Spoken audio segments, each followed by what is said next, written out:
Ok. Bueno, buenas tardes a todos. Gracias por estar conectados hoy. Hoy tenemos a la doctora Carla Chávez Morales. Ella es residente de neurología del Hospital México. Ahora está trabajando, está haciendo una rotación en el Hospital Calderón Guardia. Luego se va para el San Juan para más adelante regresar al Hospital México. Ella es estudiante o estudió su carrera en la UCR. Y hoy nos estará contando varias cosas sobre la evolución de la esclerosis múltiple y algunos términos y algunas cosas que son importantes que ustedes tengan claro para que puedan conversarlo con sus neurólogos y puedan entender un poco más algunos términos que son claves en esta enfermedad. Antes de darle la palabra a la doctora, quiero quitarles un momentito de la charla para comentarles que en unos meses estaremos iniciando un estudio de investigación que lo vamos a hacer junto con la UCIMED. Ese estudio sus resultados van a ser publicados en una revista científica, van a tener datos estadísticos de la esclerosis múltiple en Costa Rica, que hoy no existe nada ni siquiera en la caja ni en el Ministerio de Salud. Vamos a requerir, cuando llegue el momento, la participación de todos ustedes.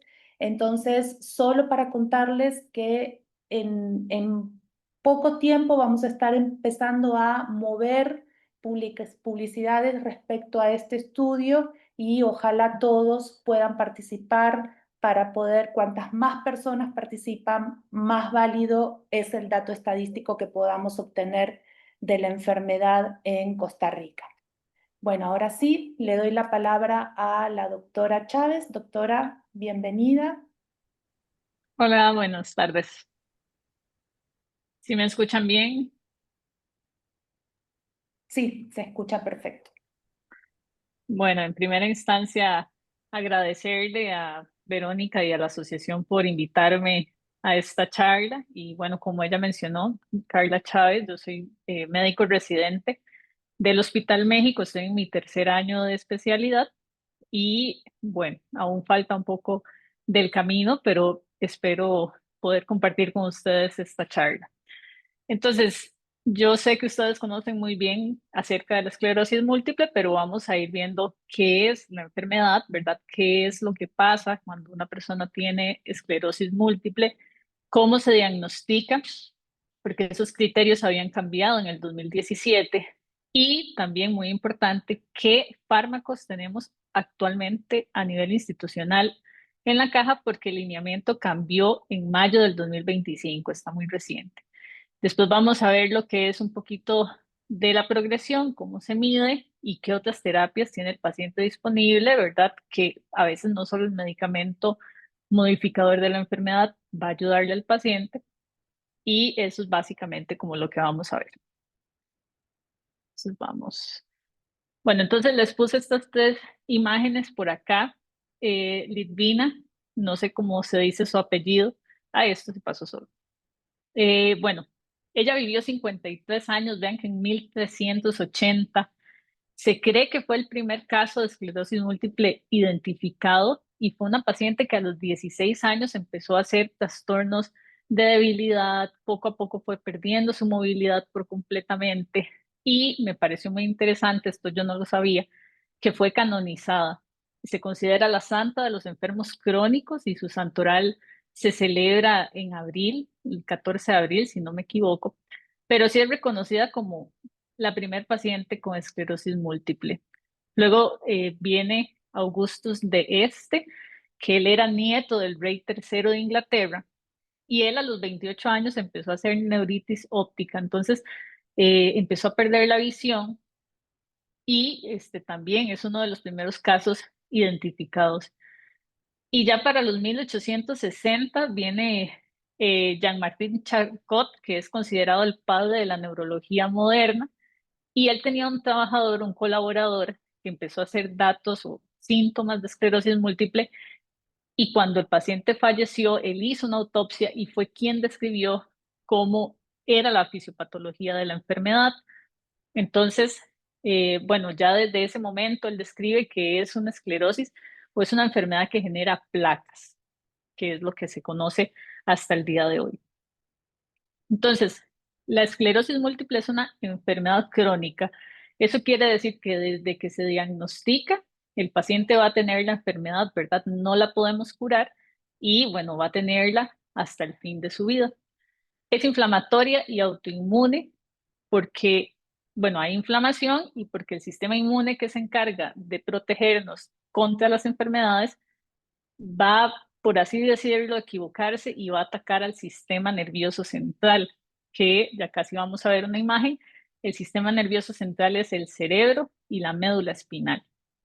Entonces, como les dije, el sistema inmune ataca por error la mielina, que es la sustancia que va a estar comprometida en esta enfermedad, que va a cubrir los axones. Entonces, es una definición muy técnica, pero lo vamos a ver con este dibujo que les puse por acá. Creo que aquí hay un puntero. Ajá. Entonces, este es el cerebro, ¿verdad? Y, bueno, cerebelo. Y esto que vemos acá es la médula espinal. Ese es el sitio en donde afecta la esclerosis múltiple. Todas estas ramitas que vemos son los nervios que salen hacia el resto del cuerpo. Esos nervios no van a estar alterados en la esclerosis múltiple. ¿Y qué es lo que pasa? Entonces, como les dije, hay células inmunes que nos protegen en contra de las enfermedades.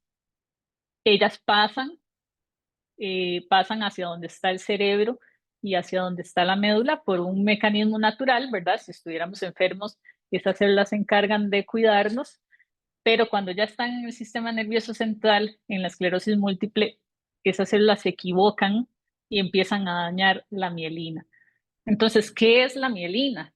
Imaginémonos un cable, ¿verdad? El cable de cualquier electrodoméstico que tenemos en la casa, la refri, el tele. Siempre adentro viene el cable que conduce la electricidad y afuera tiene este recubrimiento negro, ¿verdad? Entonces, la mielina es ese recubrimiento que se va dañando en la esclerosis múltiple y que nos producen los síntomas. Entonces, esto que pasa, ¿verdad? En el sistema nervioso central se traduce en síntomas para el paciente. ¿Y cuáles son los síntomas más usuales que vemos? Entonces, los trastornos visuales siempre van a ser de los síntomas más comunes. Las neuritis ópticas, muchos pacientes tienen su debut en la esclerosis múltiple presentando neuritis ópticas o también tienen visión doble, hacen parálisis de los músculos que mueven los ojos, entonces a veces un ojito se ve como desalineado con otro. También van a haber problemas motores importantes. El paciente pierde la movilidad de un brazo, de una pierna, de la mitad del cuerpo, de las dos piernas. También van a existir problemas intestinales y urinarios. El paciente empieza a desarrollar incontinencias en fases más tempranas, solo la orina, ¿verdad? El paciente llega y dice, es que se me sale un poquito la orina. También vamos a tener trastornos de la sensibilidad, que al igual que los trastornos motores, pueden ser de un brazo, pueden ser de una pierna, puede ser de la mitad del cuerpo. Vamos a tener la espasticidad, que es como si las articulaciones estuvieran un poquito pegadas. Entonces, cuando el paciente intenta moverse, va a sentir como que está un poco pegado y que le cuesta ceder a las articulaciones. Y también estos síntomas que les acabo de mencionar son los síntomas que valora el neurólogo. Entonces, cuando ustedes llegan a la consulta o cuando hacen el debut en un brote, para nosotros es muy sencillo identificar estos déficits neurológicos cuando los revisamos, ¿verdad? Incluso en las consultas de seguimiento. Pero ¿qué pasa con los síntomas que no se ven? Que típicamente se les han llamado síntomas invisibles, ¿verdad? Porque el paciente lo dice, pero para nosotros es difícil valorarlo cuando les hacemos el examen físico. Entonces el paciente se va a sentir cansado, va a tener fatiga, va a tener deterioro cognitivo, se le empiezan a olvidar las cosas que antes no se le olvidaban, entonces llegan y dicen, es que ahora no me acuerdo de los nombres, de los números, empiezan a tener dolores, Muchas veces hacen neuralgias del trigémino, también es un síntoma muy usual, que son dolores en la cara, dolores de cabeza, como les decía, la disfunción en la vejiga, la disfunción del intestino o la disfunción sexual. También van a haber cambios de humor y obviamente todo esto repercute en la calidad de vida. Entonces, como les dije, es importante que estos síntomas ustedes los mencionen porque si ustedes comentan que se sienten fatigados, ¿verdad?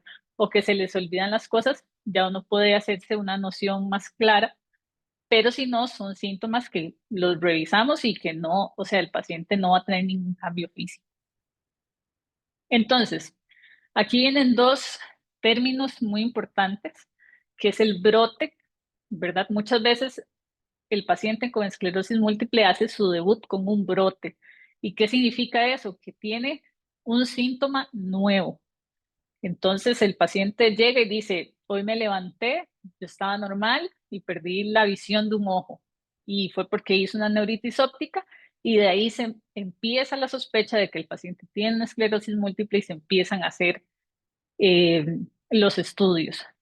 Entonces, si ya ustedes tienen un diagnóstico de esclerosis múltiple y hacen un síntoma neurológico nuevo, como los que les comenté, ¿verdad?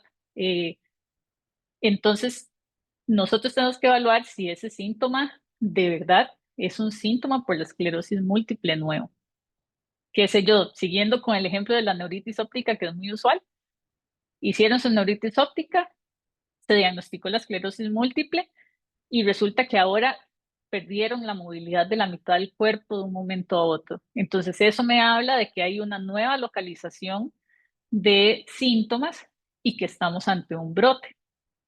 También está el pseudobrote, que es cuando tenemos síntomas previos que empiezan como a generarnos molestias, pero que no exceden las molestias previas. Entonces, es un paciente, les pongo otro ejemplo, que tiene una debilidad en un brazo y dicen, Dave, resulta que los últimos días he tenido la misma molestia en el brazo que yo ya conocía, pero no ha empeorado. Entonces, eso es un pseudobrote. Y usualmente tienden a resolver en menos de 24 horas. También la duración de los síntomas nos habla mucho de si es un brote real o es un pseudobrote.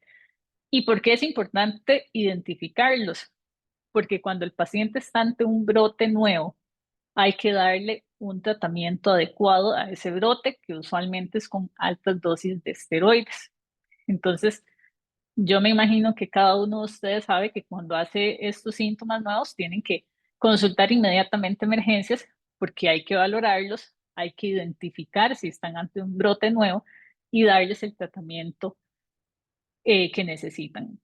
Y lo tercero es la progresión en los síntomas crónicos, que ahorita lo vamos a ver en algunas esclerosis múltiples como la primaria progresiva, no hacen brotes el paciente, sino que lentamente y de una forma muy paulatina, eso empieza a empeorar.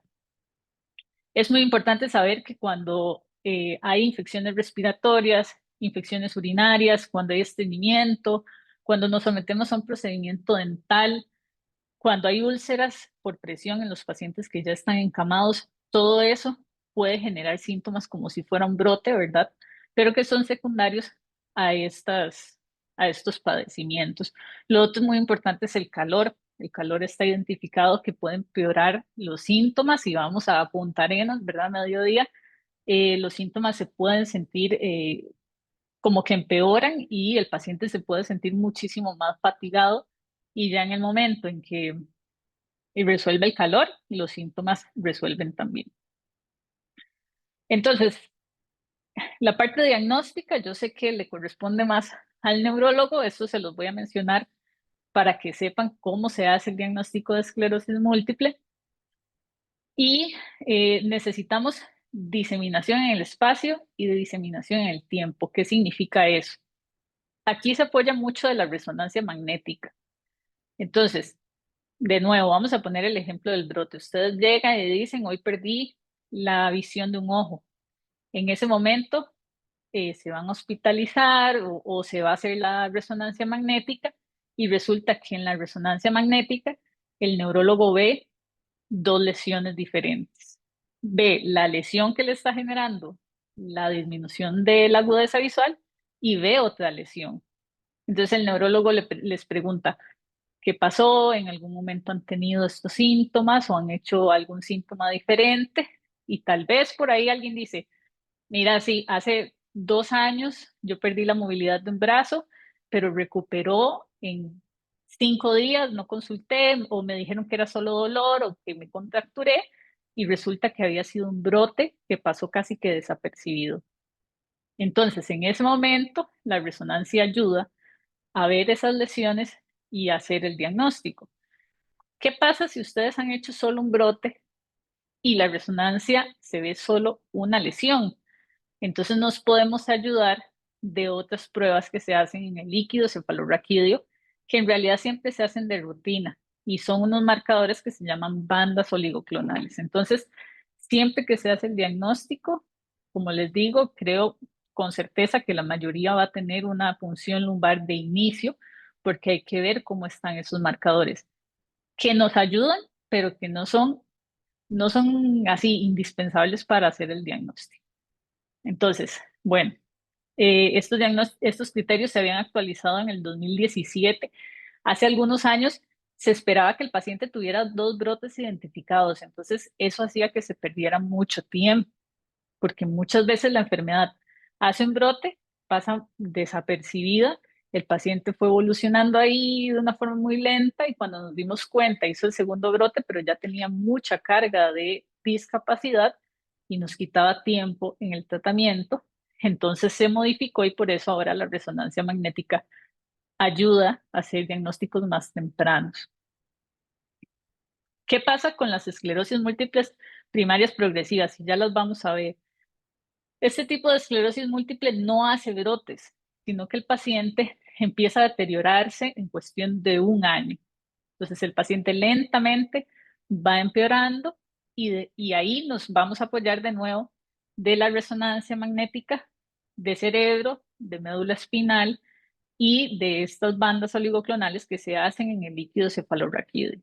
Entonces, si ya el paciente tiene un año de discapacidad y cumple con que tiene las lesiones en la resonancia y los marcadores en el líquido cefalorraquídeo, hacemos el diagnóstico. No sé por qué esto se va pasando como solo. Pero bueno, aquí puse estas imágenes de resonancia magnética. Honestamente son de un libro que tengo en la casa, entonces sí son fotografías. Y se los muestro porque muchas veces el paciente llega, ¿verdad? Llega a ver la resonancia magnética control y ven que el neurólogo la abre, pero no tienen ni idea de qué es lo que están viendo ahí, ¿verdad? Y muchas veces ustedes pueden preguntar y decir, yo quiero ver cómo está mi resonancia magnética, cuántas lesiones tengo. Entonces, estas lesiones blancas que están aquí en un círculo son las lesiones que hace la esclerosis múltiple. Ven que son lesiones en placa, así se han descrito, son blancas. Y esta imagen es como si nos tomaran una fotografía de arriba hacia abajo. Eso es lo que estamos viendo. Es como si nos tomaran una foto desde arriba y estamos viendo hacia abajo el cerebro. Esta otra imagen es como si nos hubiesen tomado la foto de medio lado. Entonces, de nuevo, aquí se ve cómo se ve la lesión. Y esta otra imagen es como si hubiesen puesto la cámara del resonador de frente. Entonces nos están viendo de atrás, de adelante, perdón, hacia atrás. Y de nuevo aquí está la lesión. Como les había dicho, también afecta la médula espinal. Aquí se ve un poco menos, son estas blanquitas y esta imagen es como si nos tomaran la imagen de medio lado. Entonces, bueno, son la misma imagen. Entonces, esta es la espalda, estas son las vértebras que nos sentimos cuando nos tocamos la espalda y aquí se ve blanquito, muy sutil las lesiones. Entonces, es muy probable que si en alguna oportunidad los hospitalizaron para hacer los estudios de esclerosis múltiple, muchas veces se hace la resonancia de cerebro. Si no queda tan claro, también se hace una resonancia de columna. Y a veces se opta por hacer la de cerebro hospitalizado al paciente y ya después en la consulta, perdón, se pide la de columna si queda alguna duda, pero a veces no es necesario. Entonces, ¿cómo se han clasificado las esclerosis múltiples? Entonces tenemos el brote remisión o la remitente recurrente, lo mismo, que sería cuando tenemos un brote en el tiempo, ¿verdad? De nuevo, pongamos un ejemplo, perdí la movilidad de un brazo. Ya después pasa ese brote, el paciente vuelve a mejorar, vuelve a su basal y vuelve a tener otro brote que puede ser una neuritis óptica, entonces pierde agudeza visual. Y entonces este tipo de esclerosis lo que va a hacer son brotes. Esta imagen quedó un poquito mal porque la secundaria progresiva es cuando el paciente inicia así, inicia con brotes y después deja de tener brotes y empieza a evolucionar en el tiempo, o sea, solo empieza a empeorar, ya no vuelve a hacer brotes. Y la primaria progresiva, como les decía antes, es una esclerosis múltiple que nunca hace brotes, sino que empieza a deteriorar al paciente y a generarle discapacidad de una forma paulatina y poco a poco. ¿Por qué eso es importante? Porque dependiendo del tipo de esclerosis múltiple que tengamos, así va a ir dirigido el tratamiento, que ya casi lo vamos a ver. Esta diapositiva me la facilitaron las personas de Roche. Veamos que en 1993 aparecieron los primeros fármacos que podían modificar el curso de la esclerosis múltiple. ¿Y desde qué año les mencioné que Charcot había descrito la esclerosis múltiple, verdad? Desde 1860. Entonces, a pesar de que era una enfermedad ya descrita, fue 130 años después que se contó con el primer tratamiento. Entonces, antes el paciente solo se llenaba de discapacidad y no se podía hacer o no se le podía ofrecer nada. Entonces es hasta 1993, o sea, hace menos de 30 años que aparecen los interferones, que bueno, lo más conocido que tenemos y que usamos es el Aonex, también tenemos el Revif, ¿verdad? Que los dos están en la caja. Ya más tardíamente, en el 2004, aparece el Natalizumab, que ya casi no se utiliza. Vamos a tener el Fingolimod en el 2010. Sabemos que son fármacos muy jóvenes, que el Fingolimod sí lo tenemos, que se toma vía oral. Y ya después aparecen los anticuerpos monoclonales, que van a ser fármacos, digamos que más específicos y más eficientes en detener el curso de la enfermedad. Por acá va a estar el alemtuzumab, el ocrelizumab, que vean que apareció hace 8 años, y el ofatumumab, que es todavía más joven, ¿verdad? Entonces son medicamentos muy nuevos y que afortunadamente han tenido muy buenos resultados en los años que han tenido. Ahora, las consideraciones que hay que tener, ¿verdad? Si están recibiendo alguno de todos estos medicamentos, es que, como les dije, el sistema inmune está atacando al sistema nervioso. Entonces, lo que hacemos es como bajar un poquito esas defensas que están atacándonos para poder defender al sistema nervioso central. Entonces, si están utilizando estos medicamentos y tienen fiebre o tienen alguna infección, de igual forma tienen que consultar a emergencias. Entonces, como les decía, el lineamiento institucional cambió hace poco, en mayo del 2025. Y bueno, ¿qué es lo que pasa en las esclerosis múltiples? Brotes remisión, o sea, esas que hacen brotes, ¿verdad? Entonces, el lineamiento lo que dice es que de primera entrada lo que vamos a utilizar son los interferones. Usualmente el más usado es el Aonex, que se pone de forma intramuscular. Entonces, ustedes aprenden a ponerse la inyección, ¿verdad? O alguien de confianza se las aplica y se pone una vez por semana. Entonces, lo más usual descrito con el uso de la Onex son los síntomas tipo gripe, ¿verdad? Que el paciente se siente cansado, que le da un dolor de cabeza, que le da como si tuviera un resfrío el día después de haberse puesto el interferón. Otra opción en este tipo de esclerosis múltiple es iniciar con el fingolimod, que se da vía oral y ese se toma todos los días. Con el fingolimod hay que hacer algunos estudios y usualmente cuando se los inician tienen que ir al hospital, tienen que hacerles un electrocardiograma, les dan el medicamento y 6 horas después les van a volver a hacer otro electrocardiograma. Y esto pasa porque se ha descrito que a veces hace bloqueos a nivel del corazón, o sea, en el sistema eléctrico del corazón. Yo honestamente nunca lo he visto, está descrito y por protocolo se hacen los dos electrocardiogramas, pero usualmente el paciente va, se toma la pastilla, se espera ahí sentado 6 horas, se le hace el electro y se va para la casa. ¿Qué pasa cuando fallan estos medicamentos? Y ahí viene el término de falla terapéutica. Entonces, ya nos diagnosticaron la esclerosis múltiple, iniciamos el Aonex o el Fingolimod y resulta que en menos de 2 años el paciente vuelve a tener brotes o se siente peor, ¿verdad?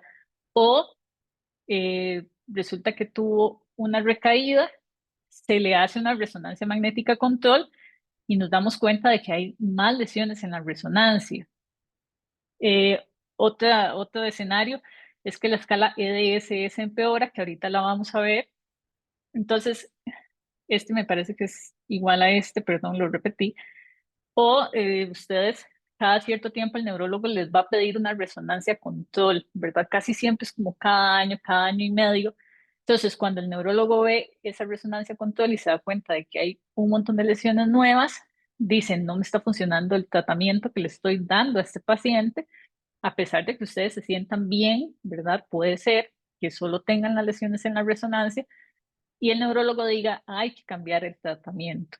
Entonces, siguiendo con la remitente recurrente o brote remisión, si falla el interferón, podemos usar de segunda línea el fingolimod, ¿verdad? Si era que no lo habíamos usado, obviamente. Si ya tenían el fingolimod y empeoraron, entonces el lineamiento en lo que cambió es que ahora se está utilizando el ocrelizumab, que ya se utilizaba, ¿verdad? Solo que antes había que hacer una solicitud un poco más compleja del medicamento, entonces eh, era como un poco más administrativo, ¿verdad? El trámite, entonces tardaba más, pero ya ahora es un poco más sencillo, ya hay más accesibilidad. Y la ventaja del ocrelizumab es que se aplica las 2 primeras dosis con una diferencia de 2 semanas. Este es vía intravenosa y después se aplica cada 6 meses. Entonces, para aplicar el ocrelizumab sí hay ciertos estudios que hay que hacer, que eso todo se los van a solicitar, ¿verdad? Yo les cuento nada más para que sepan que todo esto se les hace.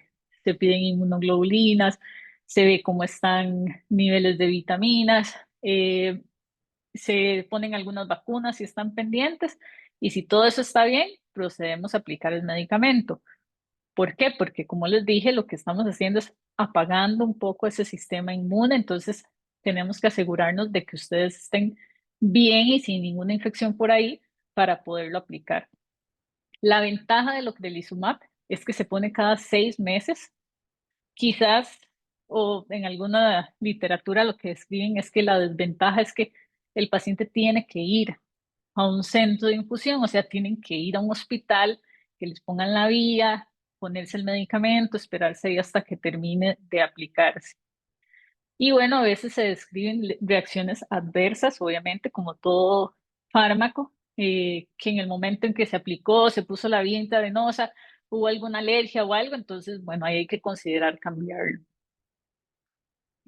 Entonces, esa era la esclerosis múltiple por brotes.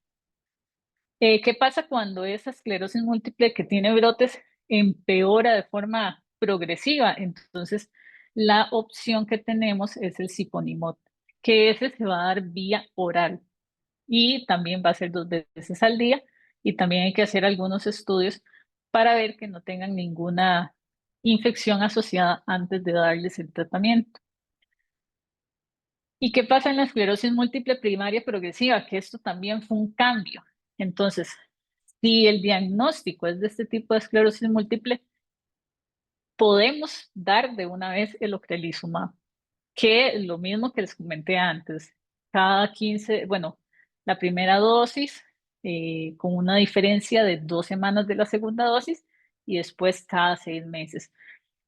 Muchas veces a nivel institucional costaba un poco pedir estos medicamentos, ¿verdad? Costaba pedir el ocrelizumab, costaba pedir el ofatumumab, que ahorita lo vamos a revisar. Entonces el médico o el neurólogo, para ganar tiempo, lo que hace es que les empieza el Laonex o les empieza el Fingolimod y se los dan por 3 meses, 4 meses, para ir ganando tiempo mientras el trámite del OCRE o del OFA salía y que ustedes no se quedaran sin tratamiento. Y eso es definitivamente mejor a que ustedes se queden sin nada y que estén en la casa esperando a que se aprobara el trámite. La ventaja con el lineamiento nuevo es que esto va a ser una respuesta mucho más rápida. Entonces el paciente no va a tener que esperar tanto, ¿verdad? 3, 4 meses a que les aprueben el medicamento para poderlo iniciar. Entonces eso sí es algo muy, muy positivo. Hay otros tratamientos disponibles como el natalizumab, que se pone vía intravenosa cada 4 semanas. Y usualmente estas son otras opciones para cuando hay brotes que son muy, muy activos y que se les da tratamiento y que el paciente no responde. Entonces, digamos que son opciones más fuertes, ¿verdad? Que tienen quizás otros efectos adversos más fuertes, entonces por eso los dejamos como de última opción. También está el ofatumumab, que ese se aplica cada 4 semanas vía subcutánea y la ventaja que tiene es que el paciente se lo lleva a la casa, ¿verdad? El paciente, ustedes los educan, se los llevan, se los ponen en la casa y bueno, es una alternativa a lo que ocrelizumab. La cladribina, que se da vía oral en ciclos cortos, anuales, ¿verdad? Es más espaciado y también, de nuevo, es cuando hay brotes muy, muy activos. Entonces, que estos fármacos no estén en el lineamiento de mayo del 2025 no significa que si ustedes los están usando se los van a quitar para que estén tranquilos por ahí, porque a veces sí llega el paciente y dice, sabemos que hubo un cambio, no sabemos qué va a pasar con mi tratamiento, ¿verdad? Si ustedes están usando OFA, no significa que se los van a quitar y que les va a dejar de llegar el tratamiento. Es solo que tienen otra opción que también es muy positiva y que también es muy buena, igual que el OCRE.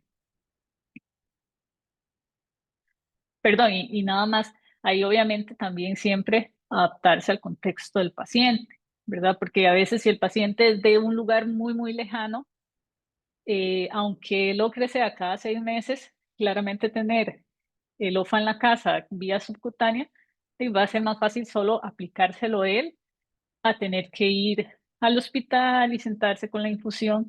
Pero bueno, eso es la necesidad de cada paciente como tal. Y bueno, otras terapias. Entonces ya esa parte era como la parte más técnica. No sé si quedaron muchas dudas, ahora me pueden hacer sus preguntas. Pero bueno, también decidimos integrar otras terapias porque no solo el medicamento modificador de la enfermedad va a ayudar al paciente con esclerosis múltiple, vamos a tener, eh, bueno, varias cosas por acá. Entonces, la nutrición, ¿qué dieta deberíamos de seguir? En los estudios se dice que el síntoma que más mejora cambiando la alimentación es la fatiga. Entonces el paciente se va a sentir menos fatigado, además de tener mejor salud vascular. Entonces esa es la ventaja cuando hacemos cambios en la alimentación. Y bueno, por ahí encontré todas estas estrategias dietéticas. Entonces, la dieta mediterránea, ¿verdad? Que va a estar más enfocada como en aceites, como de oliva, en frutas, en carnes blancas, ¿verdad? Dejar de un lado las carnes magras. Hay estudios desde el año 2019 que dicen que la fatiga va a ser el síntoma que más va a beneficiarse, además de que el paciente puede tener una pérdida de peso asociada. ¿Qué pasa con las personas que hacen algún tipo de ayuno intermitente? Dietas cetogénicas, que es cuando evitan los carbohidratos, ¿verdad? O que se restringen. Eso también va a contrarrestar la inflamación, va a mejorar la microbiota, que la microbiota son como las bacterias que ya viven en nuestro intestino. Y esto también va a hacer que la fatiga, la depresión disminuyan y que el paciente se sienta con mayor bienestar. esta dieta paleolítica, que honestamente no la conocía, que es como evitar gluten, alimentos procesados, lácteos que son proinflamatorios.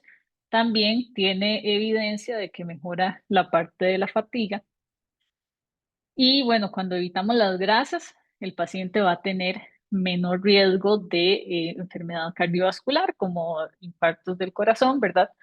Y también desde el 2016 ya se había descrito que mejora de nuevo la fatiga. Y lo que es libre de gluten, lácteos y bajo en sodio, eso sí no tiene como una evidencia, no hay como ningún tipo de ensayo que lo avale. Entonces, es muy importante, yo sé que a veces también es muy difícil adaptar las dietas, adaptar lo que nos vamos a comer, de ahí hay una dieta familiar, ¿verdad? O no todos tenemos los mismos ingresos, pero sí es importante saber que si nos orientamos por cosas más saludables, nos vamos a sentir mejor. Y esa es la idea de ver que estas cosas pueden ayudar a mejorar. Lo otro es el ejercicio. El ejercicio va a ser beneficioso y tiene que adaptarse según la necesidad, capacidad y lo que el paciente quiera hacer, ¿verdad? Porque no podemos decirle al paciente que, no sé, que vaya a nadar, tal vez no le gusta la piscina, entonces hay que adaptarlo según lo que le guste.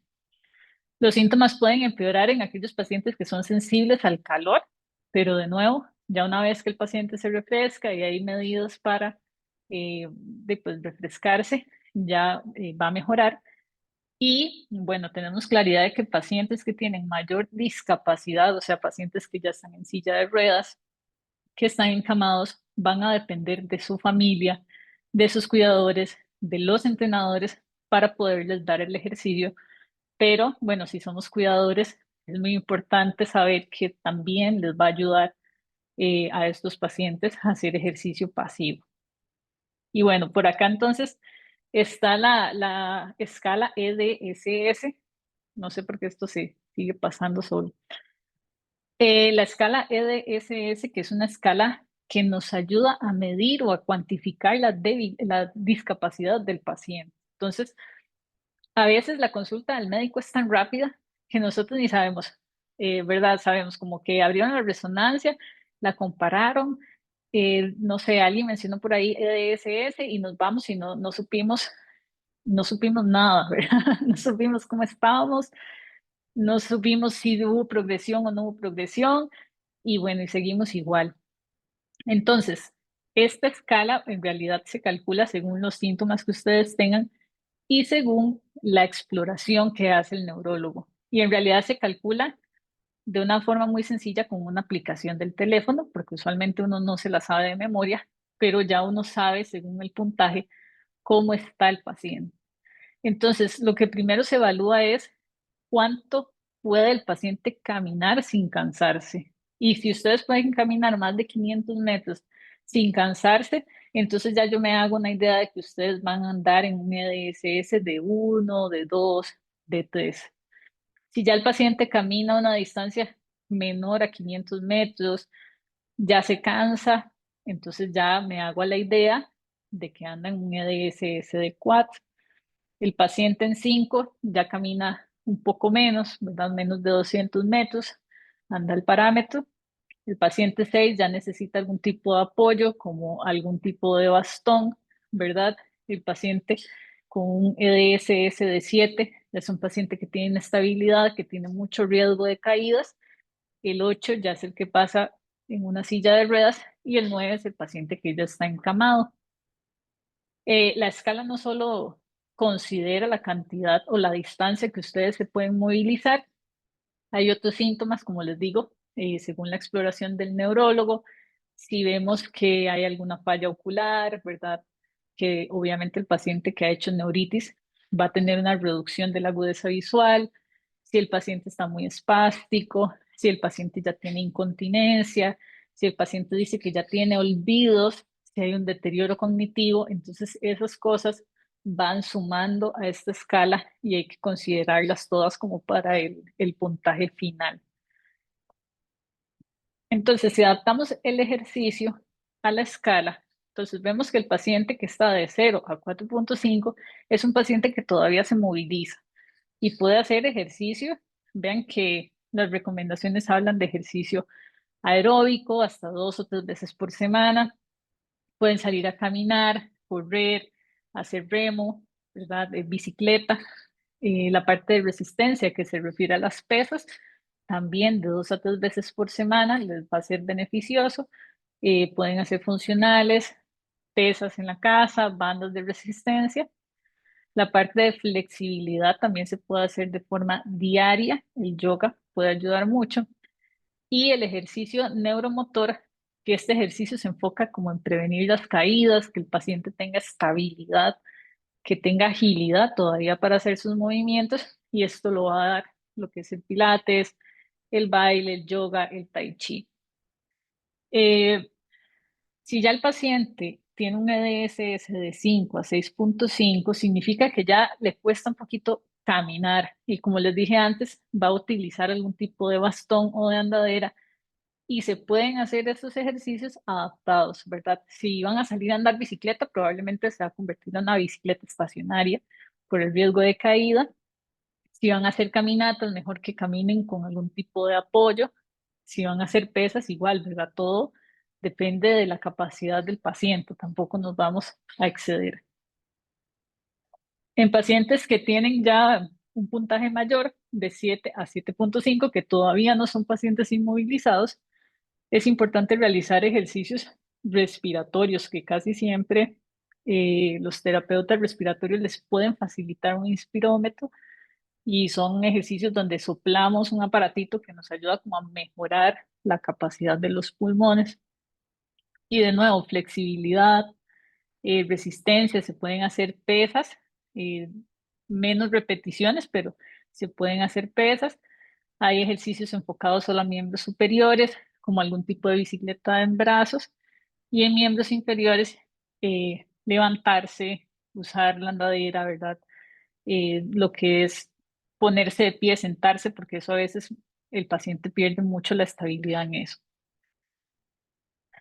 Los pacientes que están en 8, que ya van a ser pacientes en silla de ruedas, sabemos que tienen muchísima mayor dificultad funcional. Son pacientes que hay que adaptar menos repeticiones, más descansos, y aquellos que ya lo tienen en 9 son pacientes que ya están siempre encamados. Es importante continuar con los ejercicios respiratorios y los ejercicios de flexibilidad, que como les decía hace un rato, en estos pacientes sabemos que ya es el familiar o el cuidador quien les ayuda a hacer todos estos rangos y usualmente es un terapeuta físico quien les enseña a administrarles la terapia. Y bueno, la terapia ocupacional, a veces esto genera muchas dudas porque uno dice, voy al terapeuta ocupacional, pero no sé qué hacen, voy al terapeuta físico, entonces genera como una duda. El terapeuta ocupacional lo que hace es ayudarnos en las actividades básicas de la vida diaria. O sea, nos ayuda a rehabilitar la parte como comer, como hacer rutinas, como bañarnos, ¿verdad? Ponernos la ropa, escribir, esas cosas que son básicas de la vida, en eso es en lo que se enfoca el terapeuta ocupacional. Y el psiquiatra, que muchas veces tenemos el estigma de que, ¿por qué vamos a ir al psiquiatra? ¿Será que es necesario o no es necesario? Y como ya vimos, parte de los síntomas de la esclerosis múltiple están los cambios de humor, los cambios de personalidad, ¿verdad? Entonces, es importante asistir, no tener el estigma de que me dejaron antidepresivos y está mal, porque eso va a ayudar y también eso va a ayudar a que el paciente sea más adherente, o sea, que tenga más conciencia y que se tome mejor su tratamiento. Y bueno, la parte de bienestar emocional, todo lo que son grupos de apoyo, interacción social, voluntariado, consejería, le va a ayudar mucho al paciente con esclerosis múltiple a sobrellevar el diagnóstico. Y por acá puse esta tabla porque antes mencionamos los tratamientos modificadores de la enfermedad, ¿verdad? Todos los que ya vimos, pero hay síntomas que tenemos que tratarlos y que tenemos que darle mejor calidad al paciente. Entonces, cuando está el paciente muy espástico, como les decía, que las articulaciones se pegan mucho, a nivel de la caja está la opción de la tizanidina, el baclofeno en algunos casos, la toxina botulínica ya cuando son casos muy, muy extremos, cuando hay ciertos tipos de dolores, la gabapentina y la amitriptilina si están en la caja, la pregabalina usualmente la adquieren a nivel privado. La fatiga, no hay ni amantadina ni modafilina a nivel institucional. Los problemas urinarios, es importante mencionarlos siempre, porque a veces se nos olvida en la consulta y tal vez si ese síntoma urinario empeora muchísimo mientras se hace la referencia y se manda al urólogo, ¿verdad? Tarda mucho, entonces es mejor ir mencionándolo como desde muy temprano en la consulta. Yo siento que, doctor, yo siento que se me salen un poquito los orines, ¿verdad? Para ya ir tomando medidas. La parte de disfunción sexual, en el caso de los hombres, pueden tomar sildenafil sin ningún problema, que es lo que conocemos como Viagra. Y de, pues en la mujer es más que todo como la terapia sexual, porque en realidad no hay como un medicamento, ¿verdad? Como este en los hombres. Y los trastornos de ánimo, como les dije, la parte antidepresiva y de terapia psicológica. También añadí por ahí la parte de los cannabis y los cannabinoides, porque a veces de ahí tenemos la duda, ¿verdad? Si será que nos van a ayudar y si hay estudios que dicen que reduce la espasticidad, pero tienden a empeorar mucho lo que es el cansancio, el deseo de dormir, la confusión, la ansiedad, entonces no es recomendable porque eso lo van a empeorar. Y la vitamina D, que casi siempre el paciente con esclerosis va a estar suplementado con vitamina D y si no lo están, pueden hacerle la consulta a sus respectivos neurólogos porque no está de más tomar vitamina D. Y bueno, ya casi vamos terminando, yo sé que ya va un poco larga la charla. Bueno, ¿qué se espera del futuro? ¿Verdad? Hay estrategias que hablan acerca de regenerar mielina y poder frenar la progresión, que es lo que todos desearíamos, pero bueno, todas estas terapias apenas están en estudio, igual que el trasplante de células madres y algunos tipos de anticuerpos. Entonces, esto no lo voy a leer porque son nombres que no nos vamos a aprender, pero estos fármacos están en ensayos, algunos en fase preclínica, pero todavía no tenemos nada seguro de que funcionen. Y con respecto a las células madre, ¿verdad? También la parte de trasplante de células madre, como se hace en algunos pacientes con enfermedades hematológicas como leucemias y esto, también es una opción, pero son casos muy selectivos a nivel del país, todavía no se hacen y también tienen mucho riesgo, ¿verdad? Porque el paciente se tiene que poner en un aislamiento muy, muy estricto y es complejo, todavía no está a nuestro alcance. Y con respecto a la féresis, que no sé si este término lo han escuchado, pero esto se refiere como que nos ponen un catéter y ese catéter va a una máquina que literal lava la sangre y le quita todos los anticuerpos. Es útil cuando hay brotes muy, muy severos y que el paciente se le dio el corticosteroide, el solumedrol, vía intravenosa, no mejoró. Entonces se valora si se puede dar, pero eso sí es como una decisión muy personalizada del paciente y el neurólogo si se va a beneficiar o no y no está recomendada en la esclerosis múltiple progresiva, todavía no hay mucha evidencia. Entonces, bueno, añadí esta frase que la encontré, si bien es cierto, no había como mucha data acerca de Litvina, pero sí se han inspirado varias frases en ella y bueno, me pareció muy bonita porque definitivamente ustedes son quienes nos enseñan a nosotros acerca de la esclerosis todos los días. Y bueno, de nuevo, ahí les dejo como el logo de la asociación. Me imagino que ya están en todas las actividades y agradecerles mucho por la atención.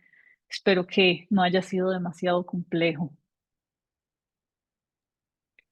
Doctora, muchísimas gracias. Abarcó un montón de temas y un montón de conceptos que son importantes y la importancia de contarle todo al doctor.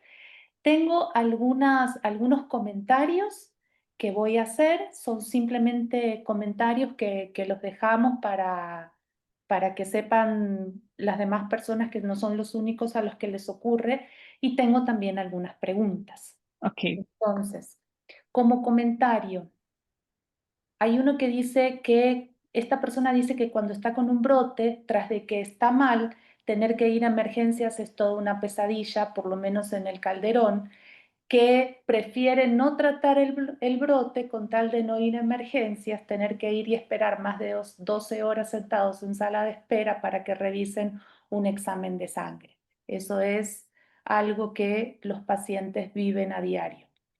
Otro dice, el estrés es un factor importante para el avance de la enfermedad. Sabemos todos que el estrés siempre exacerba cualquier síntoma que se tenga, no solo en esclerosis múltiple, sino que en cualquier otra enfermedad. Y acá sí tengo la primer pregunta. Después de casi 3 años de estudios, diferentes neurólogos, hace 2 meses el último neurólogo le aconsejó iniciar con interferón. Los neurólogos anteriores no estaban completamente seguros de que fuera esclerosis múltiple. Junto con el proceso de mi neurólogo, inicié otro proceso con un reumatólogo, pues él me indicó que mis síntomas no eran de esclerosis múltiple. Hoy le dijeron que tiene síndrome de Sjögren. Ahora Ujú. tengo la duda de si realmente tengo esclerosis múltiple o si es el síndrome de Sjögren y le gustaría saber cuál es su opinión y qué pasa con este tipo de pacientes. Sí, bueno, las enfermedades reumatológicas, ¿verdad? Son enfermedades también del sistema inmune, que no son en contra del sistema nervioso central, como sí lo es la esclerosis. Sí hay una relación muchas veces de pacientes que pueden tener dos enfermedades autoinmunes al mismo tiempo. Y curiosamente, el síndrome de Sjögren tiene mucha relación con enfermedades como la esclerosis múltiple, como la miastenia gravis, que también es un padecimiento de neuro, o como las neuromielitis ópticas, ¿verdad? Entonces puede ser que el diagnóstico haya sido difícil por el hecho de que las dos enfermedades estén ahí como traslapadas, ¿verdad? Pero definitivamente, si le decidieron iniciar interferón, es altamente probable que ya tenía lesiones en sustancia blanca del cerebro y por eso prefirieron tratarlo. Pero de igual forma, sí, ahí sí es muy importante que el neurólogo sepa eso para no confundirse y, bueno, y decirlo en la próxima consulta, pero saber que sí hay una relación con el síndrome de Sjögren y enfermedades neurológicas autoinmunes. Excelente. Hay acá una persona que dice que tiene más de 70 lesiones en la resonancia y que esto va aumentando. ¿Cómo se tratan a este tipo de personas que aumentan en la carga lesionaria todo el tiempo? Y ahí, ¿verdad? Ahí el problema es que es altamente probable que la esclerosis nunca ha estado del todo apagada, entonces sigue creciendo el número de lesiones y ahí lo que hay que hacer es seguir aumentando o escalando en el tratamiento que se les brinda. Ujú. Bien. Hay otra que dice que esta persona dice que sufre con la visión, que siempre le molesta, que le cuesta enfocar, que está con interferón, pero que si hay algo que pueda hacer o que pueda tomar. Lo que pasa es que si si el debut que hizo fue una neuritis óptica, desafortunadamente muchas veces ya eso queda lesionado, ¿verdad? Entonces, si el nervio óptico se afectó, estos pacientes quedan con esta lesión, quedan con la pérdida de la agudeza visual y bueno, y hay un chance, una oportunidad de recuperar, pero muchas veces cuando se trata de agudeza visual, desafortunadamente sí tienden a perderla mucho y solo seguir con el interferón y más adelante si el neurólogo considera cambiarla a otro medicamento, pero no hay algo específico para recuperar la parte visual. Ok. Acá tengo otra que dice que esta persona la diagnosticaron en mayo del 2010. ¿Cómo hacen para separar los problemas emocionales de los físicos? Dice que ha tenido varios brotes, solo dos realmente severos y el resto se han ido solos. Tuvo varias lesiones que le realizaron diferentes resonancias, pero físicamente está bien, pero que según le explicó el neurólogo, las lesiones se dan en la parte cognitiva. Lleva 10 años con muchos problemas laborales personales por toma de decisiones, concentración, etcétera. Acaba de empezar con ocrelizumab y la pregunta es si han ustedes analizado los casos en donde no hay deterioro físico grande, pero sí deterioro emocional o cognitivo. Claro, hay deterioros cognitivos que son muy severos, ¿verdad? Y que el paciente tiene solo esa manifestación de la esclerosis múltiple. O sea, nunca hacen nada más, ¿verdad? Sino que empiezan a tener este deterioro y sí es importante documentarlo. Y bueno, ya está con el ocrelizumab, que bueno, entiendo que ya tiene 10 años de evolución, pero bueno, vemos que el ocrelizumab hace 10 años desafortunadamente ni siquiera existía, ¿verdad? Entonces, si ahí el problema es como a nivel laboral, sí es importante decirle al neurólogo para que esto quede documentado. Hay pruebas que se hacen en conjunto con psicología, ¿verdad? Las pruebas neuropsicológicas para ver qué grado de deterioro tiene el paciente y si eso le imposibilita trabajar por esta toma de lesiones. Y sí está muy válido que lo manifieste porque de ahí tampoco queremos un paciente desempleado, ¿verdad? Ok. Hay otro que dice que ya pasó por Abonex, Revif, Betaferón, Porfingo, ahora está con Siponimod, tiene secundaria progresiva, se ha caído mucho y tiene un equilibrio fatal. Dice, es importante contarle todo al doctor. ¿Qué pasa si el Siponimod no funciona? Sí, o sea, el Siponimod, ya no lo dice, Siponimod es un medicamento ya en esclerosis muy activas. Y bueno, como vimos, justo lo que él nos cuenta, ¿verdad? Primero empiezan a hacer Brotex, no responden, avanzan. Bueno, yo considero que ya tiene un medicamento amplio, pero sí es una esclerosis de difícil manejo y ahí es apoyarse con la parte de terapia y lo que le va a dar estabilidad, porque ya por medicamentos vimos que es una esclerosis que está siendo difícil controlarla y ahora solo queda esperar la respuesta al ciponimod. Ok, acá hay otra que dice que tiene muchos episodios de neuralgias del trigémino en los dos lados que le ponen la toxina botulínica, pero que solo le dura 2 meses sin dolor, que también presenta dolores en las piernas e inflamación y que cuando está sentada al levantarse le cuesta mucho caminar. ¿Cuál es su recomendación? Sí, ahí el asunto, las neuralgias del trigémino están altamente asociadas a la esclerosis múltiple, así como las neuritis ópticas igual. Entonces, el problema de las neuralgias del trigémino es que justo donde nace ese núcleo que le da la sensibilidad a la cara, se daña ese núcleo por la esclerosis y por eso es que son neuralgias del trigémino muy difíciles de tratar. La toxina es una muy buena opción, pero es cierto, tiene esa desventaja y es que dura 2, 3, a veces 4 meses y el efecto se pasa y yo entiendo que si se están poniendo la toxina a nivel de la caja, pues a veces la aplicación es cada 6 meses, ¿verdad? Entonces no da abasto para el dolor del paciente y ahí sí, tratamiento sintomático, igual que la parte de las piernas, ¿verdad? Que las opciones es utilizar como gabapentina, que esa sí la tiene la caja. Hay otras opciones más fuertes que el neurólogo puede ir considerando según vaya respondiendo, pero a veces, como les digo, como es el núcleo lo que se daña, es complejo como aliviar el dolor al 100%.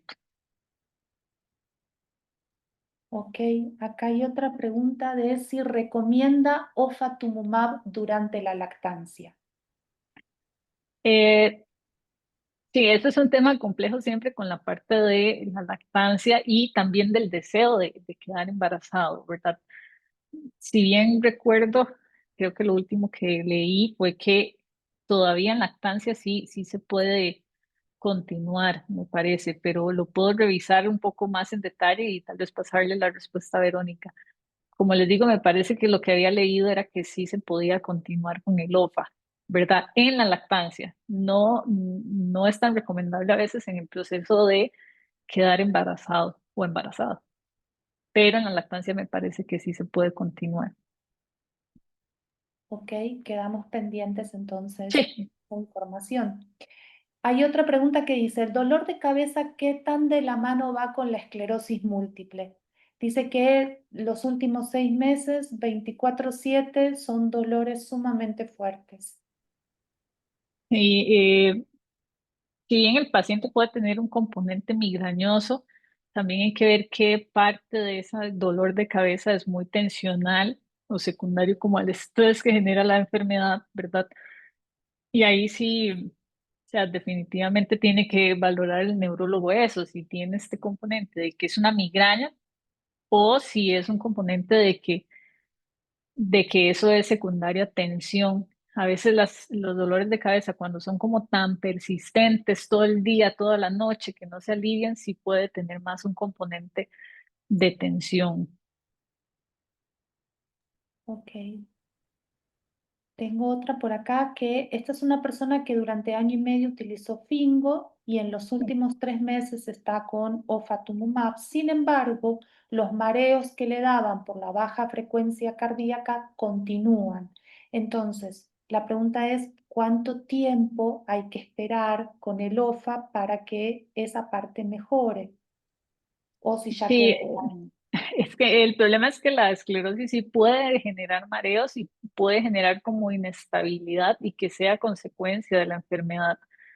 Ahora, a veces con estas terapias como el OCRE o el OFA, el paciente puede revertir un poquito en síntomas.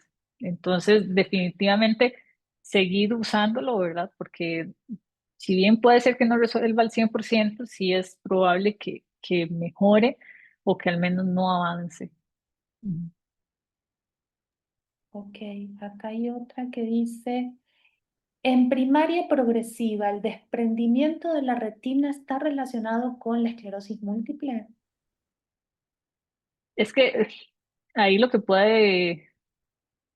pasa usualmente es la neuritis, ¿verdad? Y en primaria progresiva no tienen brotes, entonces puede pasar de una forma muy paulatina, pero no, el asunto con la retina es que es una zona más adelante, por así decirlo, del ojo, y lo que se daña en la esclerosis múltiple es el nervio que está un poquito más atrás. Entonces puede ser que no esté tan relacionada ese desprendimiento de retina con la esclerosis.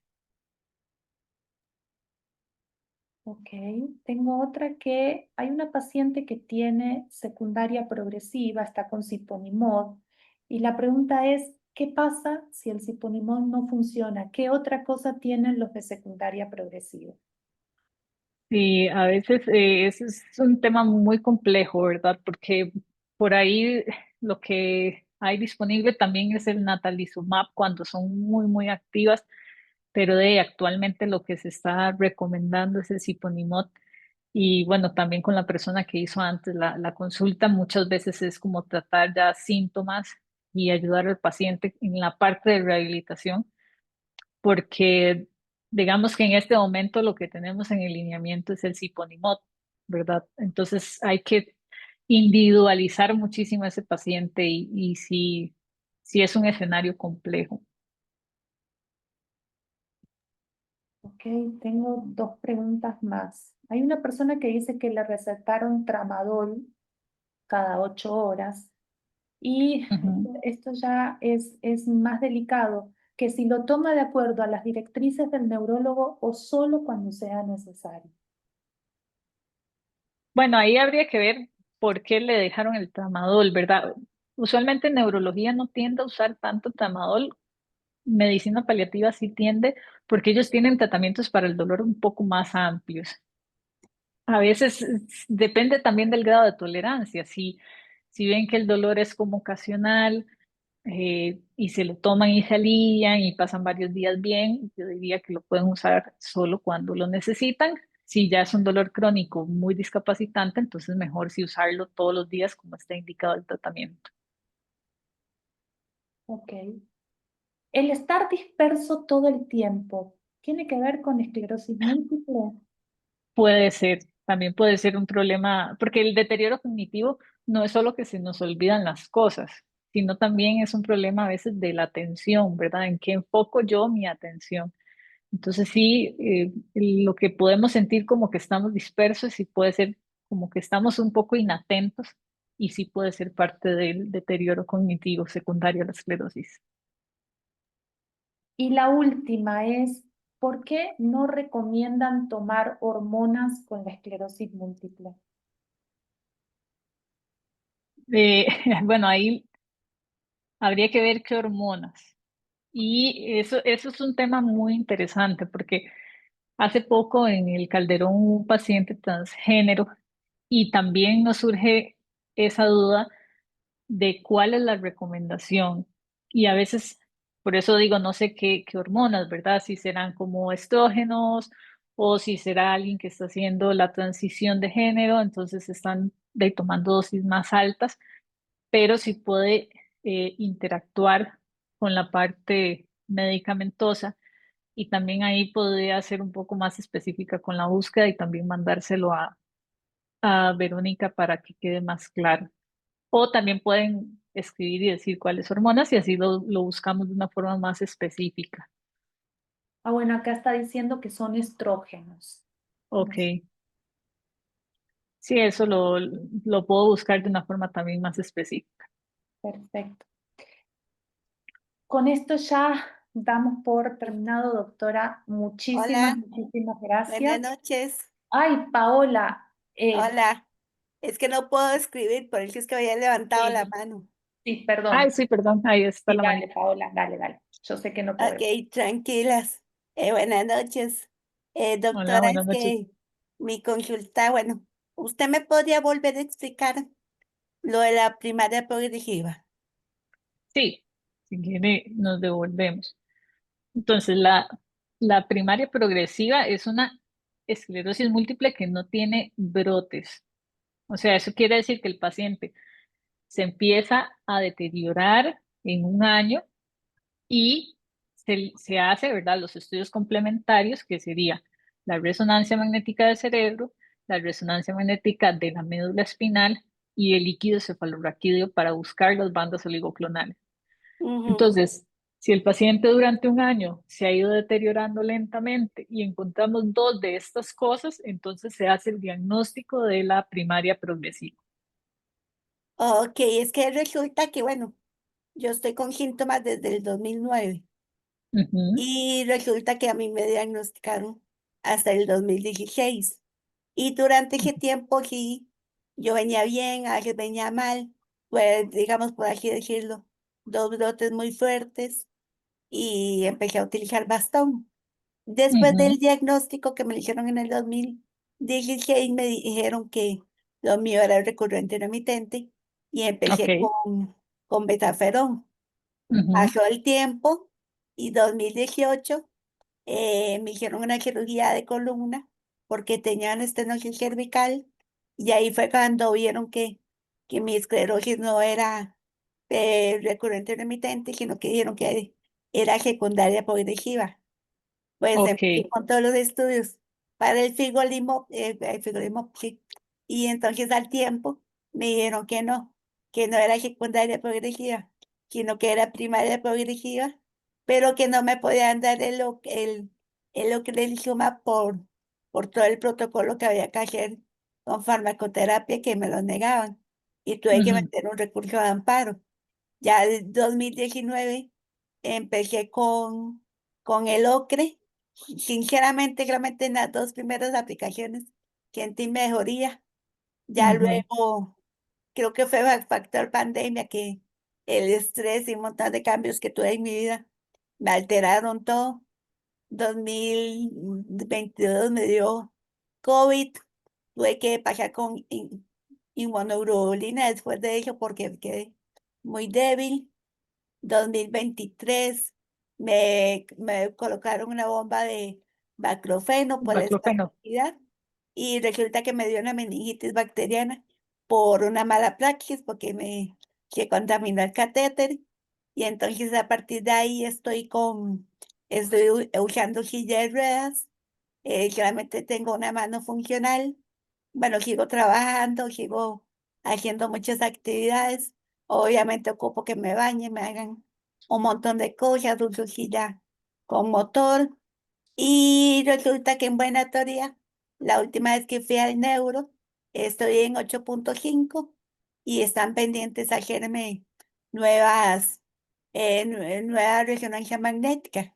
Pero ahorita que me vino con ansiedad, siempre yo he estado como con la duda de que si lo mío es primaria progresiva o secundaria progresiva, porque vieras que yo hay días o tengo mucho dolor, o a veces estoy que me arden las piernas, o a veces estoy con unas migrañas insoportables, y no son de 24 horas, son síntomas de 3, 4 días, tanto así que tengo que ir a la farmacia a comprarme el Sulemedrol, bueno, el Sulemedrol, versión pastillas para tomarlo, y es que yo donde yo vivo no hay neurólogo cerca. Y Ujú. el más cercano es en Pérez Celedón, y yo vivo en la frontera con Panamá, aunque a mí me ven en el Calderón Guardia por chorizos, por así decirlo.